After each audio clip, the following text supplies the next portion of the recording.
So, hi and welcome back. You join me today at Aberavon seafront. I've tried, I wonder what that's all about. I've tried multiple times to come down here and have a lovely walk along the beach and film, but it's either been absolute high tide as it is at the moment, or blowing a gale. There's been other times when I just bought the GoPro without the microphone and you couldn't hear a word I was saying. So I thought we'd come for a stroll along here today. So that's the steelworks, Tata Steelworks. Those cranes are being dismantled.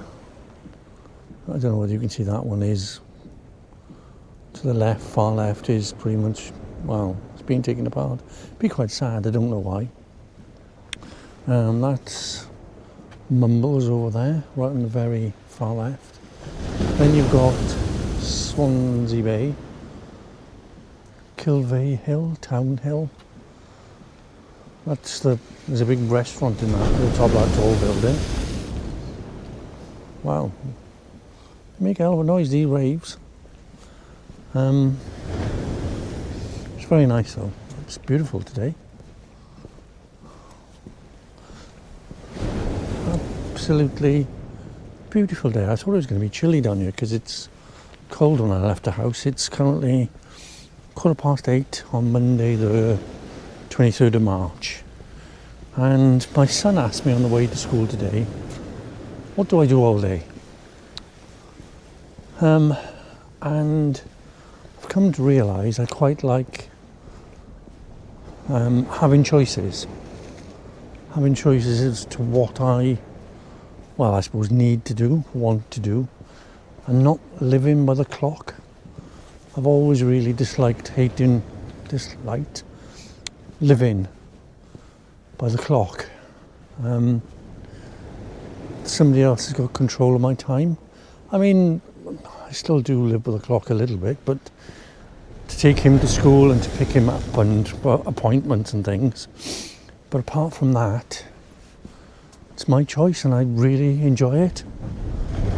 And as I said last time, I've been watching lots of videos about guys that are retired supposedly early, in their mid to late 50s. And that's kind of my plan, really. If you remember in the last video, we went fishing and we ended up staying quite a while because just as we were thinking of leaving,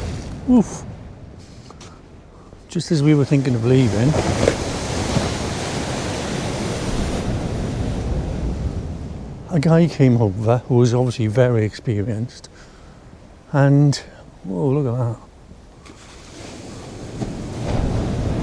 And spent a good hour and a half trying to show my son how to cast and fly fish and things. So we ended up staying there for about 4 or 5 hours. And then we had to walk back to the car. And I was hungry. But to be honest, what worried me was, by the time we got home, it was about 4 o'clock in the afternoon. And I was absolutely drained. I mean, I sat in the back garden, a load of junk again, and just thought, how am I going to take him on the caravan holidays, and how am I going to cope with work, because we're coming towards the end of March. I've got to go back in June, which sounds like a long time away, but really it's not. So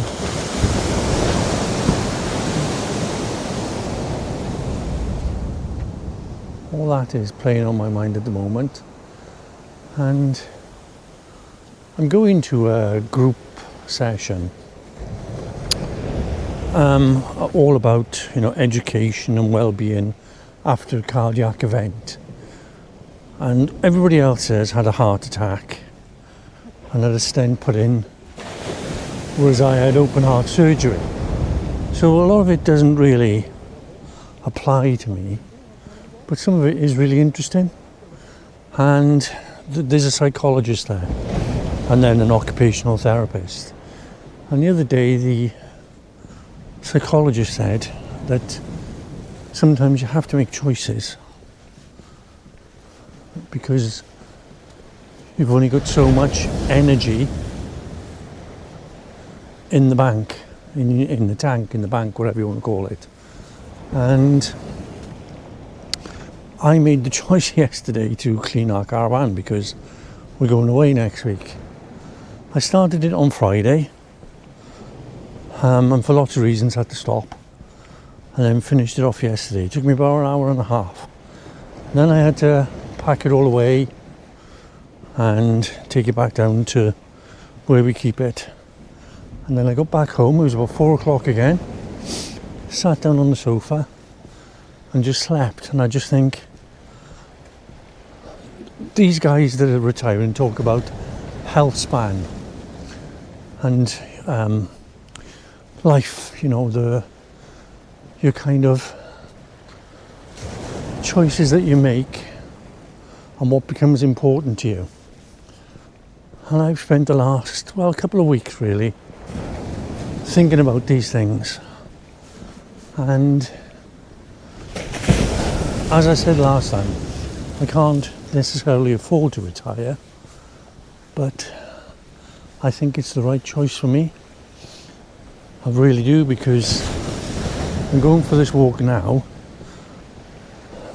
because I'm determined to try and get my fitness back.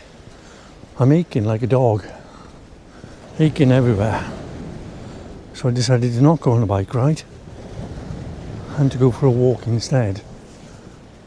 So I'm hoping it helps build up fitness and stamina, because I'm starting to puff already. Walking on the flat at a tidy pace, I'm starting to puff and pant already. But if I don't do it, what's the other choice? The other choice is you just give up. I don't want to give up. Not yet. Well, I don't want to give up full stop. I want to have a good 20-25 years where I can enjoy life. It's interesting because I remembered something that the cardiac consultant who did the operation, we'd seen him a couple of times, myself and my wife. And then the last time we saw him, when the operation was being booked in, he said something to me which stuck. He said, I can't guarantee you a better standard of life, but I can guarantee you a longer life. And at the moment, as I've said multiple times, I know, I am struggling a little bit. Physically, mentally and emotionally. And I just wanted to change. I don't want this to be my standard of life. I want to be able to enjoy life. Enjoy the things we've always done. So we shall walk and we shall ride a bike in the hopes that things get better. If you stand still, I believe you're going to go backwards. You've got to keep putting one foot in front of the other. Oh, hello. You stand still. Sorry, there's a dog here. You stand still. Alright. It's alright, no worries. Lovely morning.